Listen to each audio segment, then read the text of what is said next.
Tayo sa may Purok Uno sa may Mubo Kalibo at may inimplement na search warrant ang ating mga kapulisan dito sa lugar kung saan aresto at nakunan ng dalawang baril ang isang lalaki.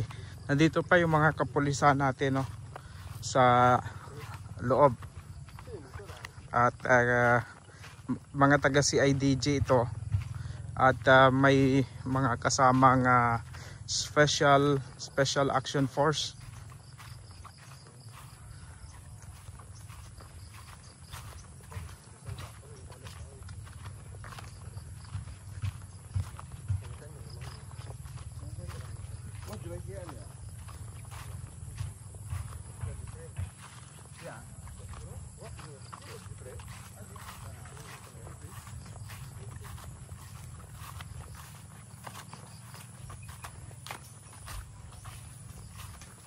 Layo pa dar.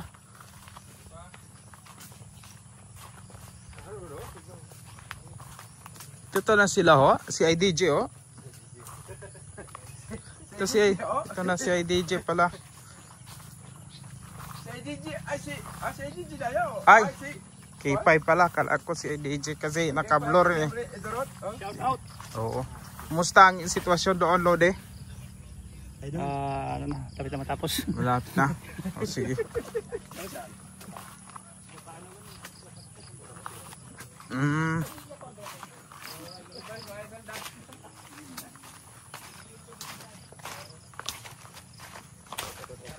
Ayan na oh. Ano yung mga special action force oh. Tapos na. Ayan na sila oh. Ayan na suspect pala oh.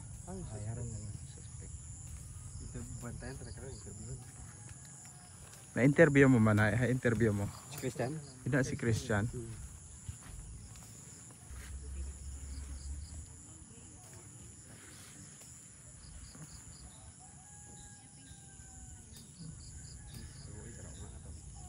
Taman, may unga pa eh.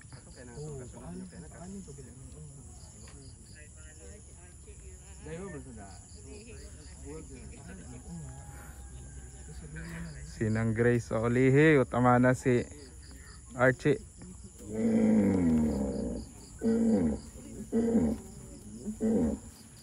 Sir, morning. Morning, sir. Dakopon. Ay, tagal suspect ko. Noong paano galing mo nga no? Kung kabantay. Kung hindi rin mag-abot daw ang manghuday, mo lang mamotor pa malinaw. At tigong matay mga magmotor. Tigo matantir. Pag miyo, tigo ito makakalaga. Sir Archie. Hello, Ma'am Grace. Guwapa gid ah. Basta taga Maritime, guwapa ta.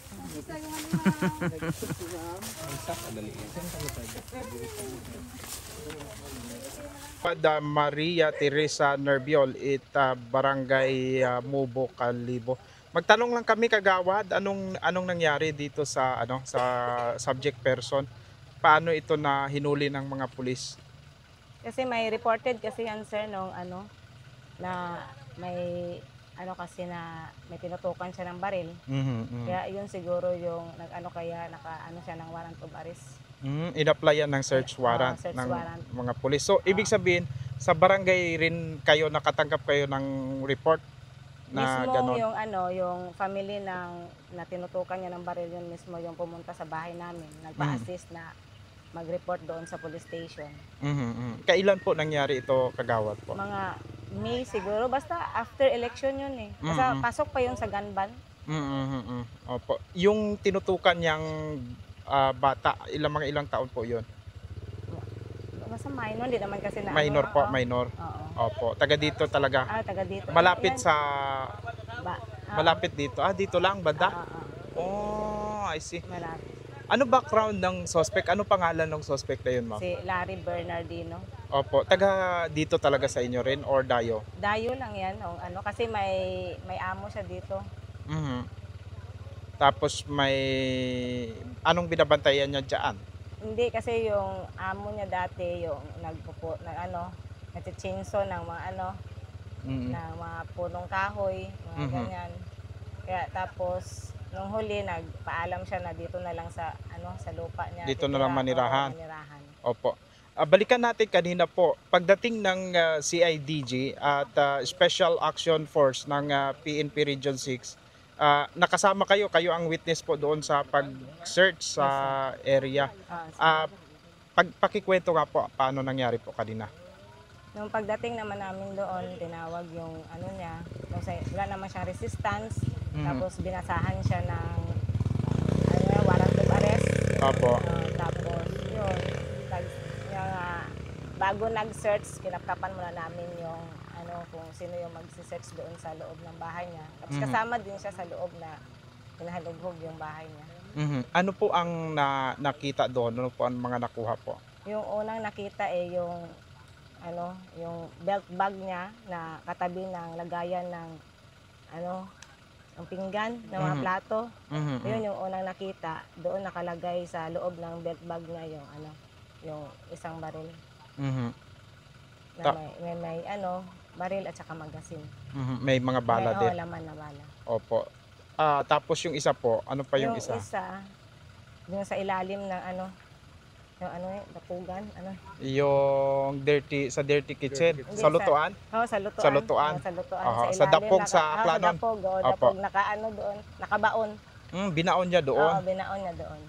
Ano yung klaseng baril po yon? Mahaba or maano lang? Ganun din, 45 din. Yun yung 45 baril caliber. yung description ng yung Minor. Yung kapatid. Yung kapatid ng minor na yun Na talaga, tinutukan. yung tinutukan yun, yung description na baril na sinasabi niya dun sa police station. Ang ginagawa nitong suspect dito sa lugar ninyo ay nanunutok pala ng baril. Yun lang naman yung Isang beses lang ba nangyari po? Lang naman, Tapos yung iba ay sabi-sabi lang, na ganyan, na lang, may daw, napaputok, gano'n. Pero di naman yung naka-record, yun talaga yung huli yung Before siya mapunta dito, saan po sila naninirahan po? Sa Malinaw yata. Sa Malinaw, Oo. Aklan, I see. May kasama raw na bata rin yung Oo. tong suspect dyan?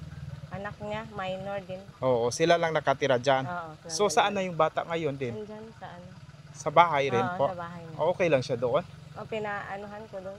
Inaantay na lang yung tito niya na pupunta dito. Dumating, Oo, para i-turn over na yung bata doon sa Oo. kanila. I see. Okay, first time man to dito may mangyari ganito sa inyong barangay, ma'am, no? Oo, yung sa baril. Opo. Hindi kayo nagulat, daming pulis kanina at saka may mga special action force pa pala, no? Nagulat nga doon, tumawag sa bahay. Pumunta sa bahay. Opo, talagang ikaw yung nila witness kanina. Oo. Kasi nag-contact sila kay Cap, doon tinuro sa amin. Yung allegation na sabi ng suspect raw hindi daw sa kanya yung baril, kayo makapatunay na nakita talaga doon sa loob ng bahay po? Oo. Sige. Maraming salamat po, kagawad po. Maraming salamat. Yeah. Yes sir, good morning. As to the background ni Larry Bernardino, Imaura may dati may kaso nga direct assault. May kaso mo sa pagbayular sa Chinso Act naton.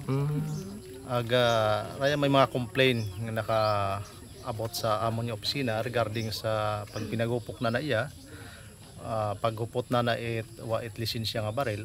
Agro pinaka-latest nga ni ay pagpanutok na it baril sa sangka ginaligar nga minor. Kano natabo ra sir anang pagpanutok na sir?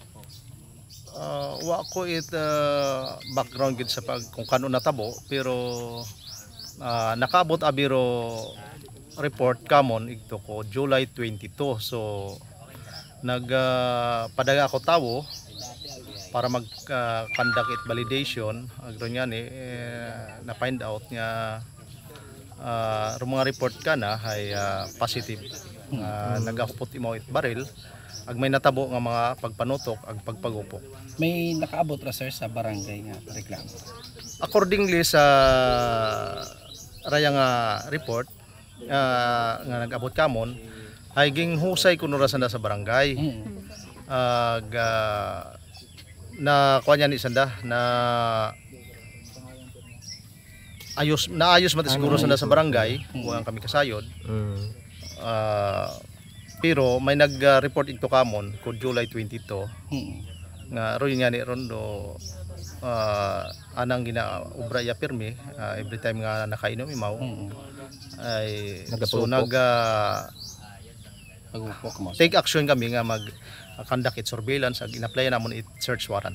Sa paghalughog ng mga taga CIDG kasama ng SAF ay na-recover ang 2 kalibre 45 na baril sa bahay ng suspect.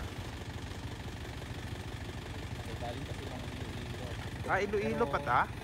So na-recover naton ay daywa nga ka kaliber 45, 3 ka mga magasin ag mga bala.